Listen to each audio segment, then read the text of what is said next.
my parents decided to separate at a young age. When I was in 5th grade, they decided to come back together, and they were just giving their marriage another shot, and again that did not work out. Finally, they decided to separate when I was around 15-16 years old, and then my mom got remarried to my stepfather. Overall, I felt like he was a nice person. Initially, it's very awkward to see someone walk into your house and just be like, okay, I'm going to be like your dad from now on.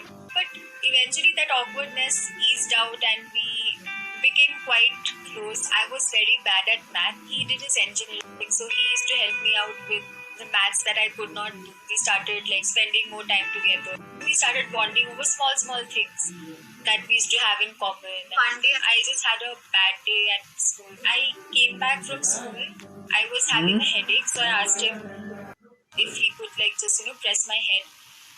And then he said, okay, fine. And then I went to my room and I slept off. I wake up and I see a hand inside my shirt. I was just like, okay, maybe I'm just making up.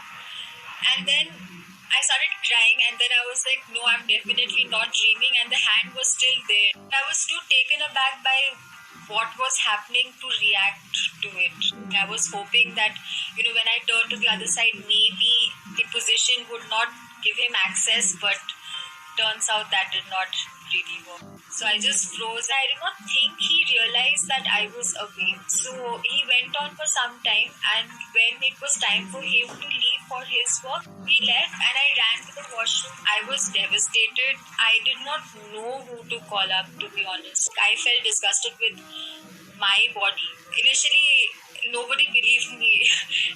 My own mother did not believe. I remember I was in my room. Then she was speaking to him. 4 days after that, she comes to me and she tells me that apparently they went for a lie detector test and he tested negative, and that apparently what I had experienced was a hallucination. I felt very betrayed and hurt because she did not trust me, did not validate my experience, and she's my caregiver. Without her, I have no one that I can rely on. I found it very hard to accept things that are normal. When I used to hang out with my friends, I was very withdrawn.